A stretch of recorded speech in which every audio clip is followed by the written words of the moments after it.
व्रजेंद्र नंदनांघ्रि युगल ध्यानावधानार्थियों, समस्त छोटे साधक साधिकाओं को, छोटे भाई बहनों को प्रेम, और हमारे समान आयु वालों को भी प्रेम और सादर नमस्कार। बड़ी जो हमसे अवस्था में हैं उन सभी माताओं बहनों भाइयों को, हमसे वरिष्ठ जनों को सर्वप्रथम नमस्कार, श्री राधे राधे।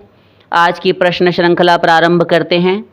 सोनिया यादव जी हैं, वे प्रश्न करती हैं, मैं राधा नाम जप करती हूँ लेकिन तुलसी की माला नहीं ले सकती क्योंकि हम सब लहसुन प्याज वाला भोजन ग्रहण करते हैं, तो कौन सी माला से जप करें?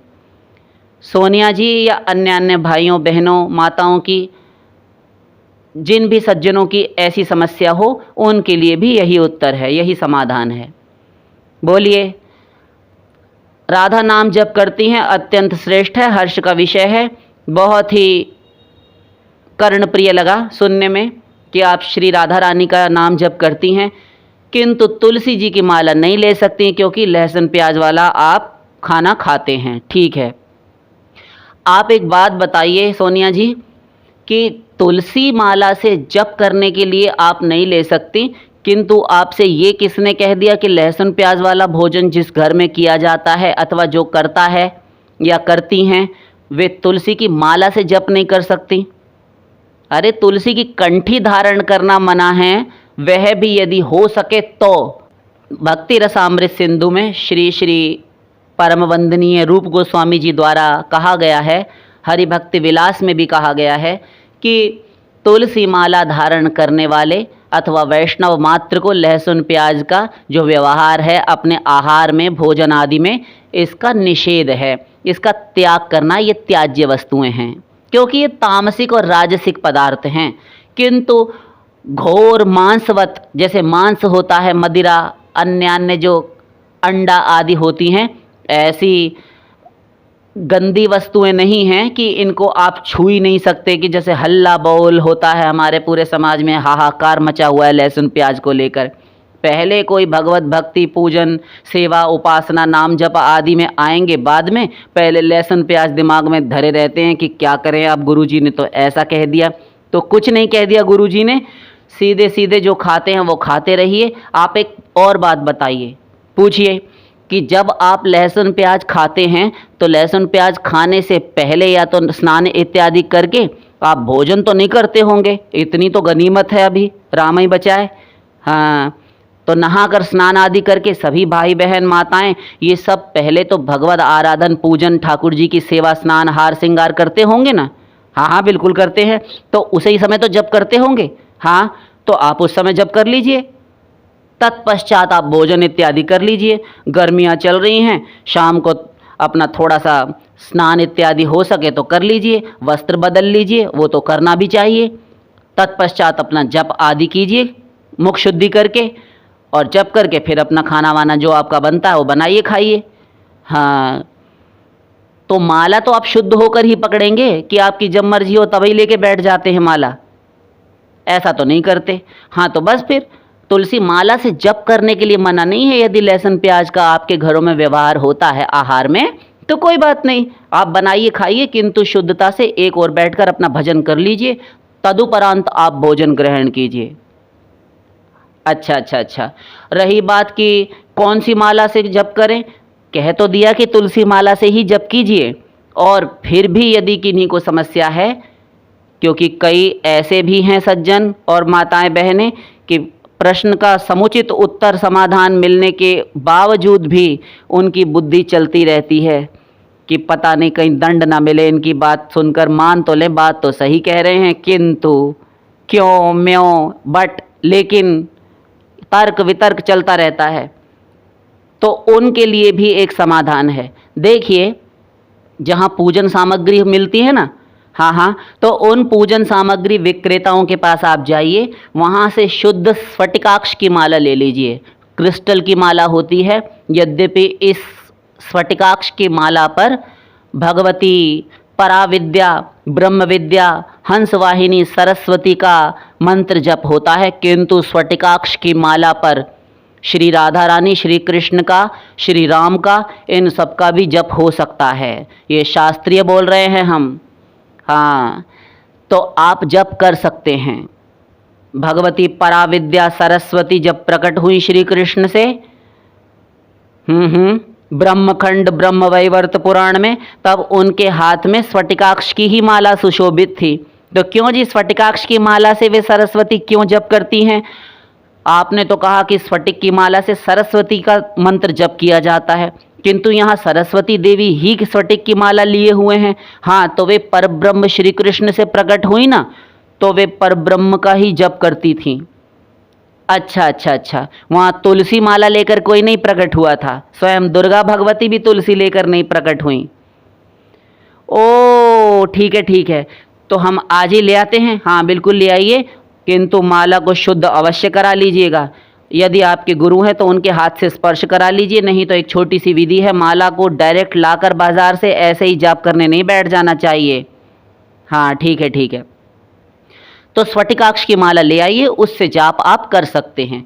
जिनको तुलसी माला से लहसुन प्याज का भोजन करते हुए जप करने में भय लगता है, उनके लिए है, किंतु ये आनुषंगिक है, विकल्प के तौर पर बता रहे हैं। वैसे वैष्णव मात्र को तुलसी माला से ही जप करना चाहिए, किंतु ये भी कर सकते हैं।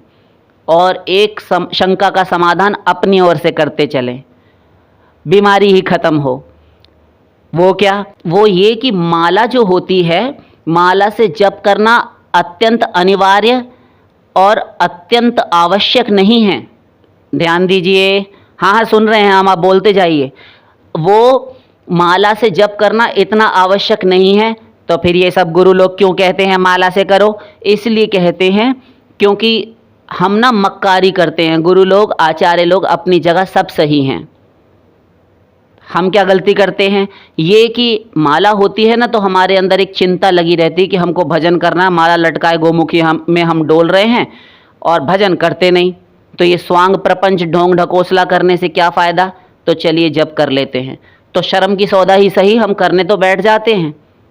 हम अपनी बात कर रहे हैं, आप सब तो जप करते हैं, हम अपनी बात कर रहे हैं। हम दुष्ट इतने हैं कि हमसे तो जप भजन होता ही नहीं। इसलिए आप सब आशीर्वाद दीजिए तो हमारी कुछ वृत्ति बने, हम भी कुछ भजन करें। ठीक है, तो माला से ना मंत्रों की, जितने भी हमने मंत्र किए जप किए, उसमें उसकी गिनती, उसकी संख्या का ध्यान रखने में सुविधा रहता है, सुविधा मिलती है। इसलिए आचार्यों ने, गुरुओं ने माला रखी है कि माला से करोगे तो तुम्हें थोड़ा होश रहेगा। अच्छा, तो इसलिए आप कर सकते हैं। और नहीं तो खाईते सोईते उठीते बैठीते यथा तथा नाम लय, देश काल नियम नहीं सर्व कर्म कृत है। ऐसा भी चैतन्य चरितामृत में लिखा है। गौरांग महाप्रभु कहते हैं सब काम करते हुए यथा तथा नाम लय, जिस किसी भी प्रकार से तुम नाम लो, ऐसा भी मिलता है। हाँ, तो आपकी वृत्ति बननी चाहिए भजन की। माला वाला कुछ नहीं होता, ये चोंचले पोप लीला ये सब कुछ नहीं, किंतु माला से आप कर सकें, माला से ही आपको इंटरेस्टिंग लगता है जब करना, तो आप माला लीजिए। और लहसुन प्याज खाते हैं तो स्फटिकाक्ष की ले लीजिए। ठीक है, अगला प्रश्न लेते हैं। सुमित कुमार हैं, वे प्रश्न करते हैं कि मैं राधा नाम का जप करता हूँ, और क्या राधा नाम से मोक्ष इत्यादि मिल जाएगा? राधा नाम जप करने से मुक्ति मिल जाएगी, गोलोक प्राप्ति हो सकती है क्या? अत्यंत श्रेष्ठ प्रश्न है, धन्य हो प्रभु।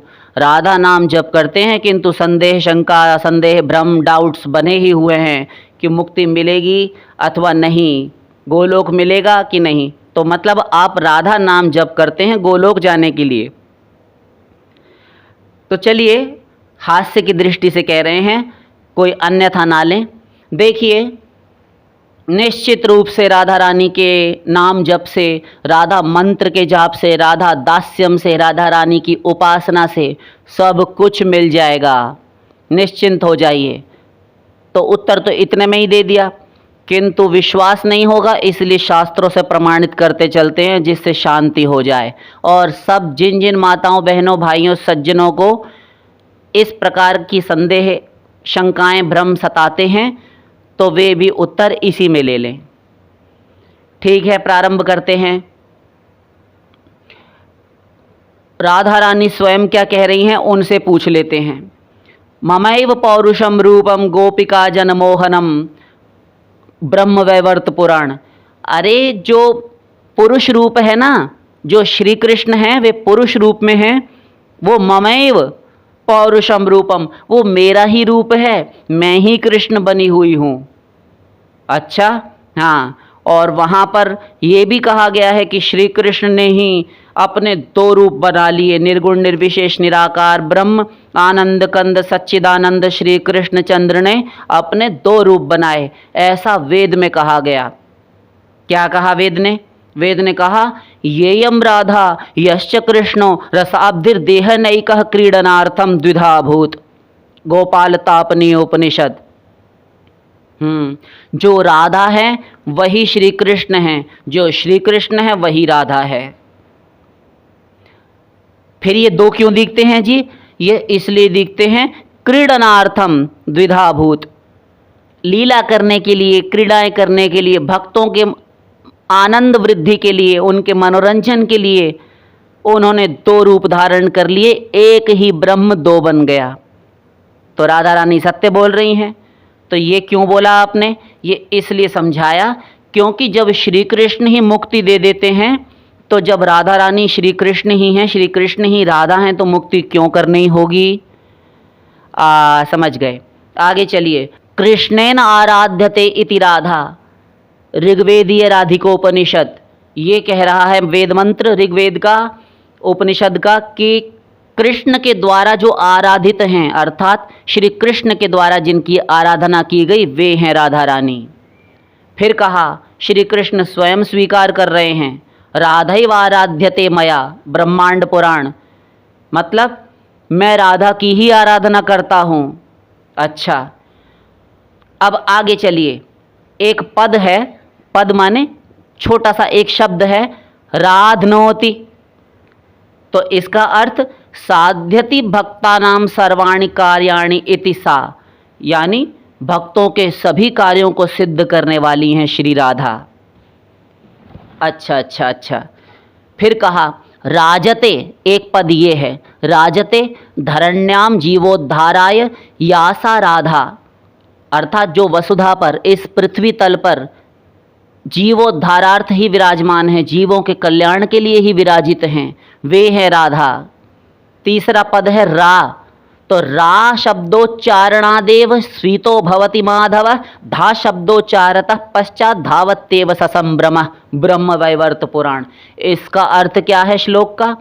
राधा शब्द का जब उच्चारण करने कोई चलता है, तो जब रा बोलता है, राधा में से जब रा बोला प्रथमेव, तो रा के उच्चारण मात्र से सावधान हो जाते हैं श्री कृष्ण, कान चौकन्ने कर देते हैं।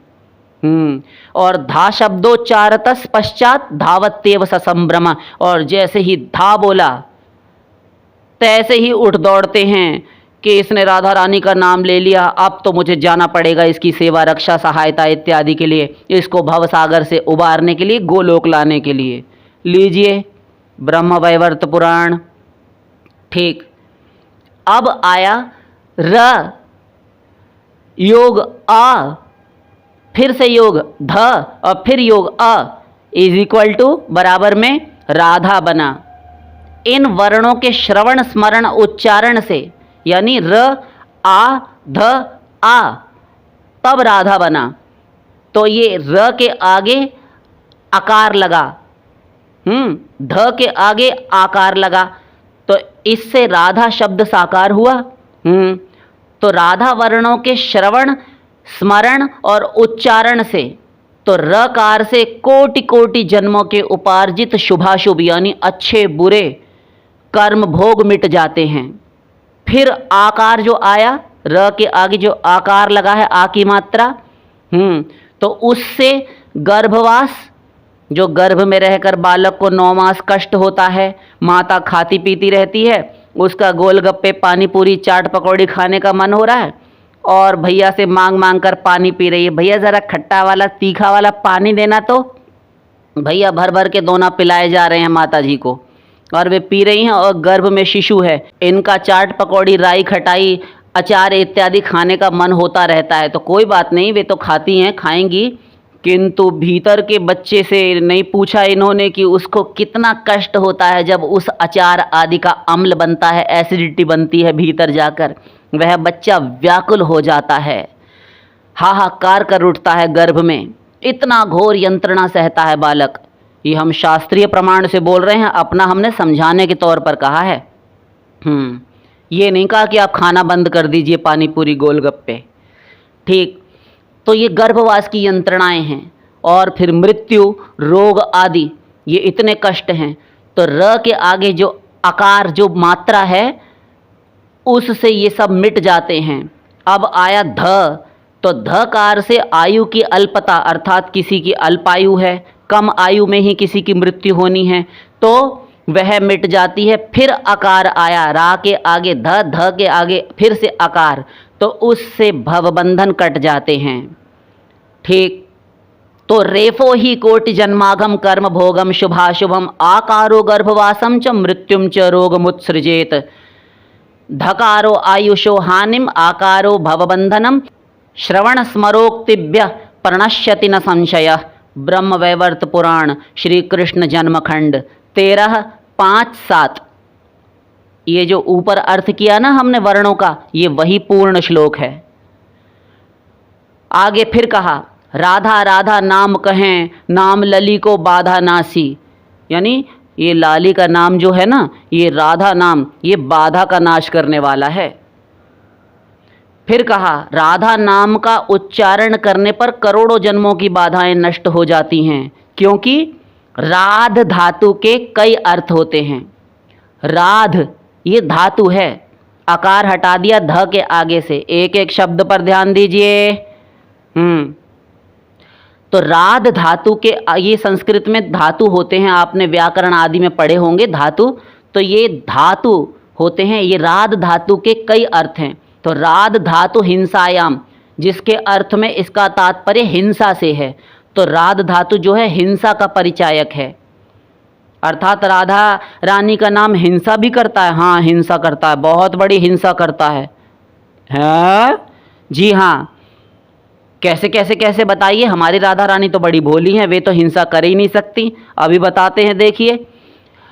उससे समस्त पाप, बाधाएं, वासनाएं, संकट, ये सब समाप्त हो जाते हैं। देखिए, कर दी ना हिंसा, ये सारे पापों को धो बहाती हैं। पाप, ताप, त्रिताप, बाधाएं और संकट, रोग, अल्पायु आदि का नाश कर डालता है राधा नाम। अच्छा अच्छा अच्छा, हम तो कुछ और ही समझे थे। जल्दी जल्दी समझते चलिए। तो स एवायम पुरुष स्वयमेव समाराधन तत्परो भूत तस्मात् स्वयमेव समाराधनम अकरोत् अतो लोके वेदे श्री राधा गीयते अनादिरयम पुरुष एक एवास्ति तदेव रूपम द्विधा विधाय समाराधन तत्परो भूत तस्मात् ताम राधाम रसिकानंदाम वेदविदो वदन्ति। साम रहस्योपनिषद। अर्थात ये कि वही परम पुरुष पर ब्रह्म श्री कृष्ण स्वयं ही अपनी आप की आराधना करने के लिए तत्पर हुआ। वे श्री कृष्ण अपनी ही पूजा आराधना करना चाहने लगे, उनके हृदय में इच्छा जागृत हुई। क्यों?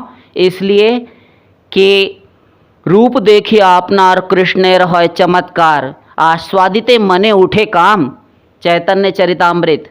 अपना रूप श्री कृष्ण ने एक बार देखा दर्पण में, ये शास्त्र बोल रहे हैं, अपना नहीं बोल रहे कुछ भी। अच्छा, तो श्री कृष्ण ने दर्पण देखा, तो जब देखा तो मोहित हो गए त्रिभंगी लाल। मैं इतना सुंदर हूँ, अरे कितना सुंदर हूँ मैं, कितना हैंडसम, कितना स्मार्ट हूँ मैं, कितना आई कैचिंग हूँ। हाँ, तो मेरा तो मन करता है क्यों जी अपने आप को गले लगाऊं, अपना भोग करूं, अपने आप को आलिंगन करूं, अपने आप से प्रेम करूं, कितना प्यारा हूं मैं। ऐसा सोचा श्री कृष्ण ने। अब भगवान क्योंकि सत्य संकल्प हैं, वेद शास्त्र के अनुसार, रामायण भी कहती है राम सत्य संकल्प प्रभु। हाँ ठीक है। तो जैसे ही भगवान ने सोचा, तुरंत उनकी लादिनी शक्ति भीतर से प्रकट हो गई, बन गए ना दो। हाँ, तो राधा रानी कोई और नहीं है, आप ही के श्री कृष्ण हैं। तो आराधना की इच्छा होने के कारण उस पुरुष ने अपने आप की ही आराधना की।